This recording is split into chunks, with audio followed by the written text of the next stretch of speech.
사도행전 9장 23절부터 43절까지 말씀입니다. 하나님 은혜와 생명의 편만성이란 제목으로 말씀 함께 나누겠습니다. 바리새인이며 율법주의자 사울의 실존, 그 의미는 땅적 존재, 시야가 회복되지 못한 아래 것, 율법의 그 선악 구조에서 갇혀버린 그 상태죠. 이제 그 실체가 예수 그리스도 그 은혜를 박해하는 자리에 그 반대편에 서 있었다라는 것입니다. 그랬던 그가 하늘의 진리의 빛, 이게 은혜란 말입니다. 그 빛이 비춰져서 사울의 눈이 멀게 되죠. 그리고 제자 아나니아의 안수를 통해서 눈에 비늘 같은 것이 벗겨졌다 그래요. 그 비늘은 이제 레피스라고 해서 얇은 조각이라고 얘기를 했습니다. 그 비늘 같은 것이 벗겨져서 다시 보게 되었다라는 거예요. 그 뜻은, 그 의미는 육신적, 세상적, 율법적 눈의 비늘이 벗겨지고 하나님의 진리를 보는 눈으로 회복되었다라는 거예요. 그것이 헬라어 원어로 아나블레포, 다시 보게 되었다. 시야가 하늘로 회복되었다라는 것이죠. 그랬더니 이제 유대인들의 회당, 그 시나고그에서 예수, 그 예수는 인간 역사적 예수입니다. 로고스 말씀이죠. 그 예수가 바로 하나님의 아들 그리스도 예수이심을 전파했다라는 거예요. 그 그리스도 예수는 레마의 그리스도 예수가 그들에게 전파돼서 그들이 받아들이게 되었다. 그들의 마음에 갖게 되었다라는 것이죠. 이게 바로 굿뉴스, 기쁜 소식, 복음이란 것입니다. 자, 그래서 그때부터 이제 사울이 죽음의 고비와 위기에 이제 직면하게 되는데요. 9장 23절 함께 보도록 하겠습니다. 여러 날이 지나매 유대인들이 사울 죽이기를 공모하더니, 자, 이제 여러 날이 지나서 유대인들, 그 유대인들은 유대주의, 율법주의죠. 그들이 이 사울은 하나님의 은혜로 이제 눈이 떠진 자입니다. 그 예전의 사울이 아니에요. 그 사울을 죽이기로 협의했다라는 거예요. 상의했다라는 겁니다. 자, 24절. 그 계교가 사울에게 알려지니라. 그들이 그를 죽이려고 밤낮으로 성문까지 지키거늘. 그 계략이 사울에게 알려지고 그를 죽이려고 이제 밤낮으로 성문까지 이제 지키는 겁니다. 자, 25절입니다. 그의 제자들이 밤에 사울을 광주리에 담아 성벽에서 달아내리니라. 그의 제자들, 그래서 그의 제자들이 등장하죠. 이제 문맥상으로는 사울의 제자들이란 말인데, 그들이 밤에 사울을 광주리에 담아서, 이 광주리라는 것은 끈으로 만든 바구니라는 뜻입니다. 아무튼 이런 바구니, 광주리에 담겨져 사울이 이제 탈출을 했습니다. 그 당시의 상황이 굉장히 급박하고 이제 긴급했다라는 겁니다. 그래서 이미 우리가 전에 봤듯이 그 사울의 순환과 고난에 대한 예언이 이제 암시가 되었단 말이에요. 사도행전 9장 16절입니다. 그가 내 이름을 위하여 얼마나 고난을 받아야 할 것을 내가 그에게 보이리라 하시니, 이미 벌써 사울의 순환과 고난에 대한 예언이 암시가 되었단 말이에요. 자, 26절입니다. 사울이 예루살렘에 가서 제자들을 사귀고자 하나 다 두려워하여 그가 제자됨을 믿지 아니하니. 자, 26절에 보니까 요 내용을 이제 갈라디아서에서는 바울이 자세하게 이제 언급을 합니다. 갈라디아서 1장 17절에서 19절입니다. 또 나보다 먼저 사도된 자들을 만나려고 예루살렘으로 가지 아니하고 아라비아로 갔다가 다시 다메섹으로 돌아갔노라. 그 후 3년 만에 내가 게바를 방문하려고 예루살렘에 올라가서 그와 함께 15일을 머무는 동안 주의 형제 야고보 외에 다른 사도들을 보지 못하였노라. 자, 사울이 회심 이후에 아라비아 지역, 거기 이제 아라비아 광야, 사막이라고도 하는데, 그 아라비아 광야에서 40일 동안 이제 하나님의 계시와 말씀을 받고 다시 다메섹으로 돌아옵니다. 그리고 나서 3년 후에 게바, 여기서 게바는 베드로죠. 그 베드로를 방문하려고 예루살렘에 가서 15일 동안 체류를 합니다. 근데 거기서 이 기록에 보니까 야고보 외에 다른 사도들은 못 보았다고 이제 진술을 하는 거예요. 그 내용이 이제 26절부터 나오는데, 예루살렘에 가서 제자들을 사귀고자 했지만 두려워하여 그가 제자됨을 믿지 아니했다라고 나오죠. 26절에.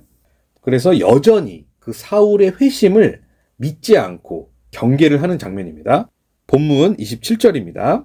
바나바가 데리고 사도들에게 가서 그가 길에서 어떻게 주를 보았는지와 주께서 그에게 말씀하신 일과 다메섹에서 그가 어떻게 예수의 이름으로 담대히 말하였는지를 전하니라. 자, 27절에 보니까 이제 바나바라는 사람이 이제 돕는 자로서 등장을 하는데, 자, 이 사람은 구브로 섬 출신의 레위인입니다. 그리고 본명은 요셉이에요. 근데 그가 이미 사도행전 4장에 등장했어요. 우리가 이미 4장을 공부했죠. 자, 4장을 함께 보도록 하겠습니다. 사도행전 4장 36절에서 37절까지 말씀입니다. 자, 36절입니다. 구브로에서 난 레위족 사람이 있으니 이름은 요셉이라. 사도들이 일컬어 바나바라. 번역하면 위로의 아들이라 하니 그가 밭이 있음에 팔아 그 값을 가지고 사도들의 발 앞에 두니라. 그 4장의 그 문맥은 이제 믿는 무리가 한 마음과 한 뜻으로 모든 이 땅의 물건을 서로 이제 통용을 하고, 그리고 나타났던 인물이 이 바나바였습니다. 이 바나바는 위로의 아들이라. 그래서 그가 사울이 예루살렘 교회로부터 냉대를 받고 인정을 못 받을 때 사도들 앞에서 보증을 해준 인물이란 말이에요. 그리고 나중에 바나바는 사울과 함께 동역자로 이제 선교 활동을 함께하는 인물로 계속해서 등장을 한단 말이죠. 본문 28절입니다. 29절도 같이 하겠습니다. 사울이 제자들과 함께 있어 예루살렘에 출입하며 또 주 예수의 이름으로 담대히 말하고 헬라파 유대인들과 함께 말하며 변론하니 그 사람들이 죽이려고 힘쓰거늘. 자, 28절에 보니까 이제 사울이 예루살렘 교회로부터 공동체의 일원으로 이제 받아들여집니다. 그리고 그들과 함께 예루살렘에 드나들었다라는 뜻입니다. 그래서 어떠한 배척이나 의심, 이제 경계를 받지 않는 거예요. 그래서 주 예수의 이름으로 담대히 말하였다라고 이제 나옵니다. 그랬더니 어떤 장면이 펼쳐지죠?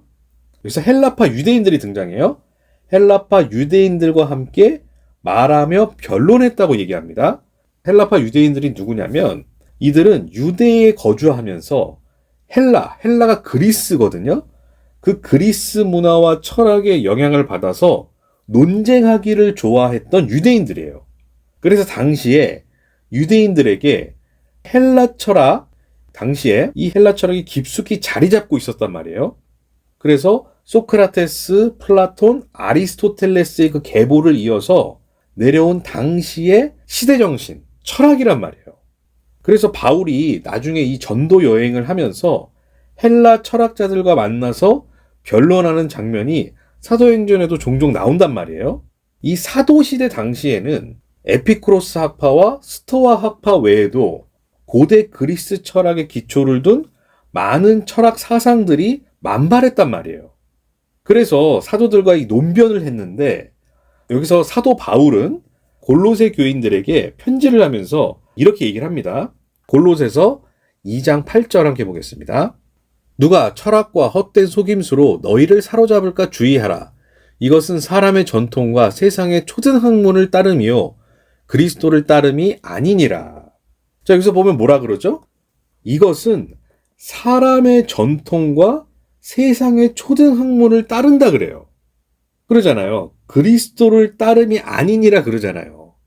그러니까 그 당시에 가장 보편적으로 유행했던 그 헬라 철학이 사도 바울의 입장에서는 이것은 그리스도를 따르는 게 아니고 그냥 이 세상, 이 땅적 세상의 사람의 전통과 유전과 세상의 초등 학문을 따른다고 얘기를 한단 말이에요. 그것은 그리스도, 이 진리를 따르는 게 아니다라는 거죠. 그러한 헬라파 유대인들, 이 사람들이 사울을 죽이기로 이제 모의를 하고 힘쓴단 말이에요. 자, 그래서 30절, 31절 이 두 구절도 같이 하도록 하겠습니다. 형제들이 알고 가이사랴로 데리고 내려가서 다소로 보내니라. 그리하여 온 유대와 갈릴리와 사마리아 교회가 평안하여 든든히 서가고 주를 경외함과 성령의 위로로 진행하여 수가 더 많아지니라. 주의 형제들, 여기서 이제 제자들입니다. 그 제자들이 알고 이제 가이사랴로 데리고 내려가서 다소로 사울을 보냈다 그래요. 다소는 사울의 고향입니다. 그러니까 다메섹에서의 그 살해 위협을 피해서 예루살렘까지 왔지만 여기서도 또다시 살해당할 위협을 받아서 탈출하게 된다는 거예요. 그럼에도 불구하고 그리하여 온 유대와 갈릴리, 사마리아 교회가 평안하여 든든히 서간단 말이에요. 그러니까 유대뿐만 아니라 이방 교회까지 이제 성장한단 말이죠. 그리고 주를 경외함과 성령의 위로로 진행하여 수가 더 많아지니라. 이제 성령의 역사까지 일어나서 교인들의 수가 점점 증가한다는 것입니다. 자, 그리고 또 그 당시에 그 시대적 배경이 로마의 그 3대 황제 칼리굴라가 본인의 동상을 이제 성전에 세우려고 한단 말이에요. 그래서 유대인들의 아주 거센 반대가 있었습니다.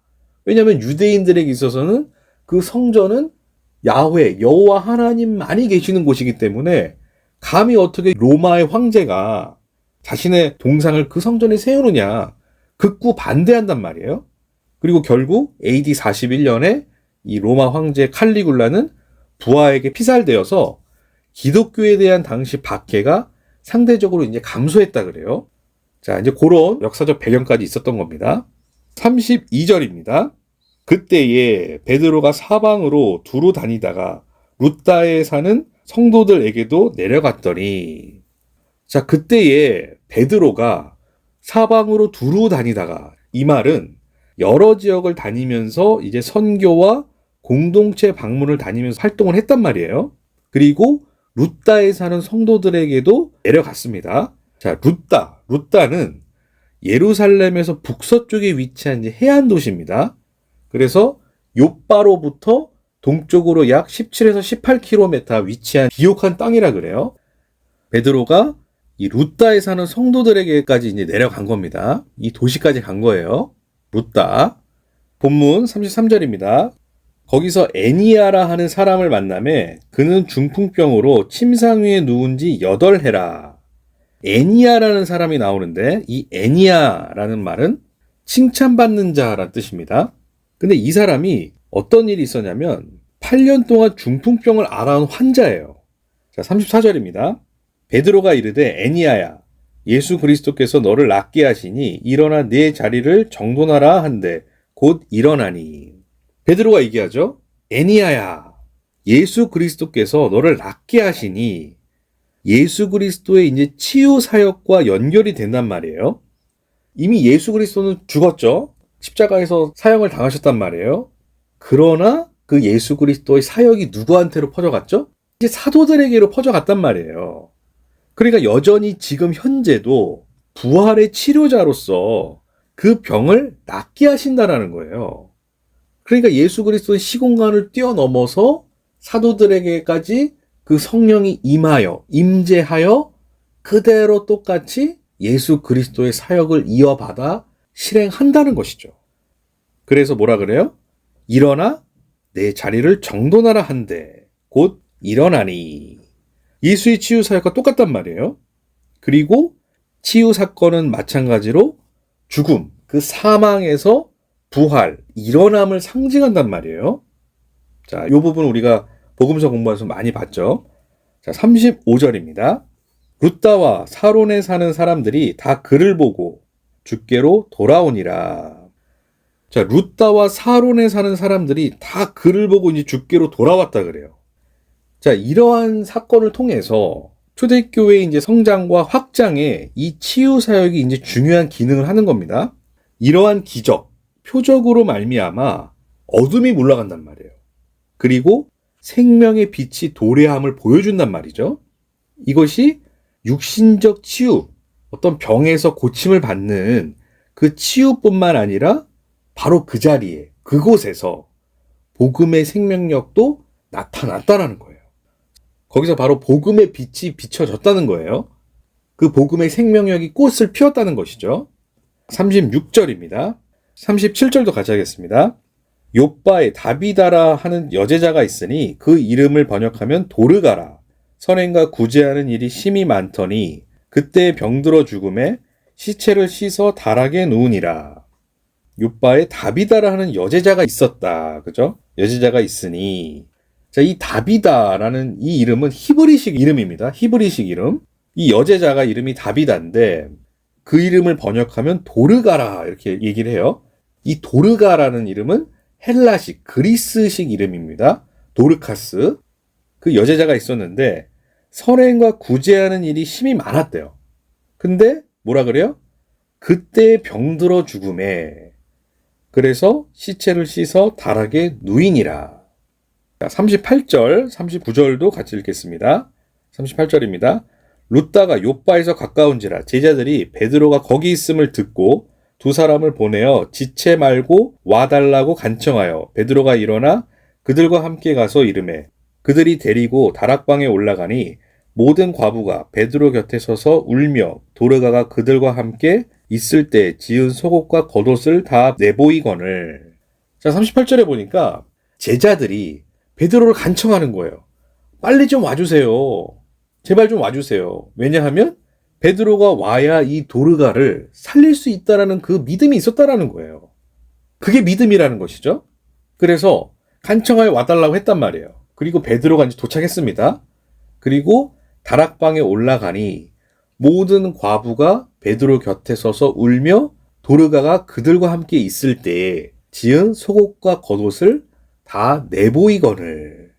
그러니까 과부들이 평소에 살아있을 때도 도움을 받고 그들을 위해서 만들어준 옷도 보여주며 그 은혜를 기억하면서 감정이 이제 북받쳐 오른 거예요. 그리고 또한 성경의 과부는 누구죠? 과부? 남편이 없는 여자란 말이에요. 그 여자들인데 이제 도르가의 죽음, 그리고 과부, 그리고 또 이 땅에서 지은 속옷과 겉옷을 예수 그리스도의 모형인 베드로는 지금 예수의 역할을 하는 겁니다. 이 베드로가 죽은 자를 살리고 더 이상 과부가 아닌 그리스도라는 남편, 신랑을 만나고 이 땅에 유한하고 썩어 없어질 그 속옷과 겉옷에서 영원한 하나님의 그 하늘, 그리스도의 속옷과 겉옷으로 덮어주신단 말이에요. 이런 복음의 진의가 이런 메시지 안에 들어있다는 말이에요. 이런 구절들 안에. 자, 40절입니다. 베드로가 사람을 다 내보내고 무릎을 꿇어 기도하고 돌이켜 시체를 향하여 이르되 다비다야 일어나라 하니 그가 눈을 떠 베드로를 보고 일어나 앉는지라. 자, 예수 그리스도와 동일하게 시체, 죽음을 향하여 그 시체는 소마, 육신입니다. 이르되 말하되 다비다야 일어나라 얘기를 한단 말이에요. 이건 무슨 말이에요? 다비다야 일어나라. 아까 다비다는 히브리식 이름이라 그랬죠.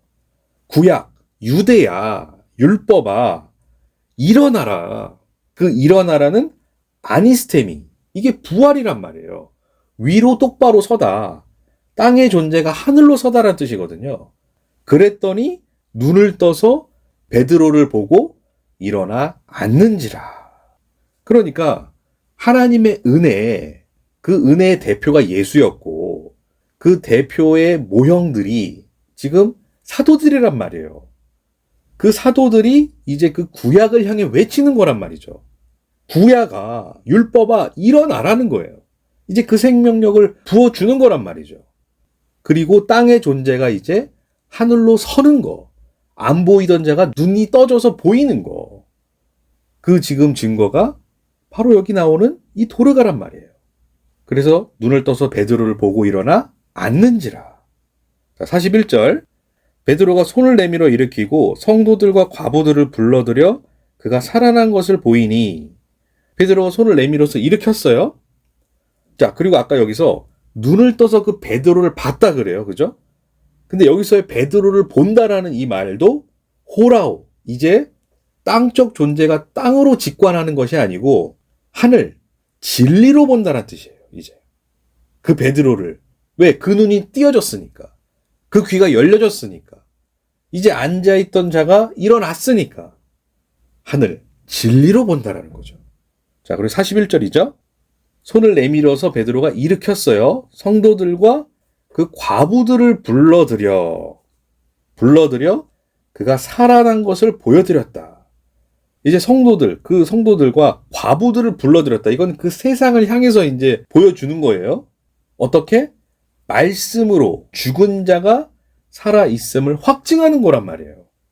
그랬더니 42절에 온 요파 사람이 알고 많은 사람이 주를 믿더라. 자, 42절에 온 요파 사람이 그것을 알았대요. 근데 여기서 보고 이제 알은 건데, 이 안다라는 게 예전에 우리 배웠죠? 기노스코. 근데 여기서의 기노스코, 알다, 기노스코는 지식으로 어떤 그냥 듣고 아는 수준이 아니라 이제 경험으로 알게 된 것을 기노스코라 그랬잖아요. 그렇게 알게 된 거예요. 경험으로 알게 된 거예요. 도르가가 살아났기 때문에, 일어났기 때문에, 그걸 내가 눈으로 이제 보고, 진리로 보고, 경험을 하게 된 것이죠.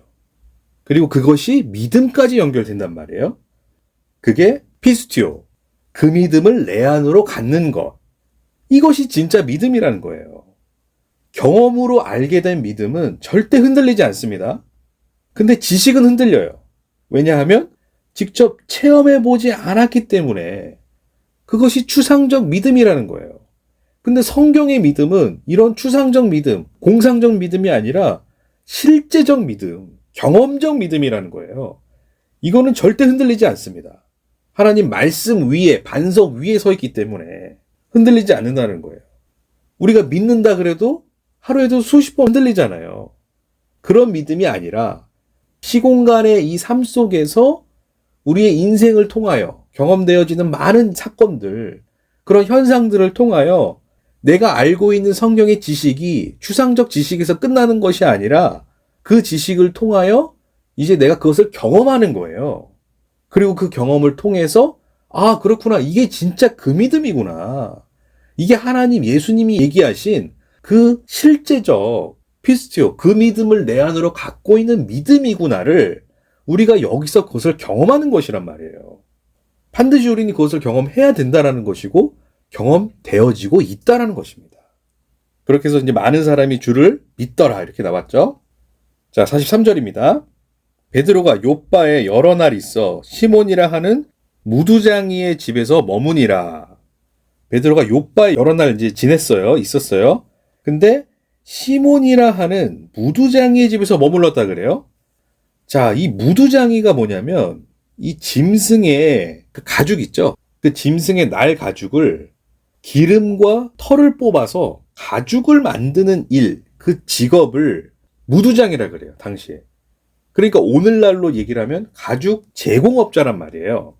근데 유대인들은 당시에 전통적으로 이 무두장이를 부정한 사람으로 취급했단 말이에요. 천민으로 취급했어요. 근데 반대로 베드로는 남들이 기피하는 그 낮고 천한 계급의 시몬, 무두장이의 집에 가서 머물렀단 말이에요. 이게 또한 마찬가지로 예수의 모습을 보여주는 거잖아요. 마치 세리장 삭개오의 집에 머물렀던 장면과 흡사하단 말이죠. 누가복음 19장 7절에서 10절 말씀입니다. 7절입니다. 뭇사람이 보고 수군거려 이르되 저가 죄인의 집에 유하러 들어갔도다 하더라. 삭개오가 서서 주께 여짜오되 주여 보시옵소서 내 소유의 절반을 가난한 자들에게 주겠사오며 만일 누구의 것을 속여 빼앗은 일이 있으면 내 갑절이나 갚겠나이다. 예수께서 이르시되 오늘 구원이 이 집에 이르렀으니 이 사람도 아브라함의 자손임이로다. 인자가 온 것은 잃어버린 자를 찾아 구원하려 함이니라. 다른 사람들은 그 삭개오를 다 죄인이라고 치부했단 말이에요. 그리고 예수가 그 집에 들어가니까 뭐라 그래요? 아니 저가 죄인의 집에 유하러 들어갔네? 근데 삭개오는 뭐예요? 오히려 역설적으로 반대로 그 예수를 영접했단 말이죠. 내 소유의 절반을 가난한 자들에게 주고 만일 누구의 것을 속여 빼앗은 일이 있으면 내 갑절이나 갚겠습니다. 예수께서 이르시되 구원이 이 집에 이르렀다. 이 사람도 아브라함의 자손이미로다. 아브라함이 누구예요? 믿음의 조상이잖아요. 그 믿음의 조상, 아브라함의 라인이구나. 아브라함의 후손, 자손이구나. 그리고 인자는 누구? 예수 그리스도잖아요. 내가 온 것은 잃어버린 자를 찾아서 어떻게 해요? 구원하려 함이니라. 잃어버린 자를 찾는 거예요. 그것이 구원이라는 것이죠. 이게 예수의 모습입니다. 당시에 그 선민의식에 빠져서 유대인들은 그 선민의식이 있었단 말이에요. 그 선민의식에 배타적인 우월감으로 가득 차 있던 유대주의를 깨트리고 낮고 천한 이방인들에게 이제 하나님의 은혜와 구원이 임했다라는 겁니다. 이것이 부활, 생명이라는 것입니다. 그것을 예수 그리스도부터 이제 그 사도들까지 사도행전의 여정은 계속해서 그 생명을 전해주는 일로 진행되고 있다는 것입니다. 하나님 감사합니다. 사도행전을 통해서 하나님의 이 복음의 확장성, 그 편만성이 이렇게 널리 퍼져서 오늘 우리가 사는 이 시대까지 연결이 되었고 또 이어받았습니다. 복음의 이 생명력이 끝까지 우리 안에 편만하고 더 확장되어서 하나님의 그 생명력을 누리며 살게 하여 주시고 또 그 생명을 통하여 그리스도의 복음이 또 전해지는 그 역할로 이어지게 하여 주시옵소서. 감사드리며 예수 그리스도의 이름으로 기도합니다. 아멘.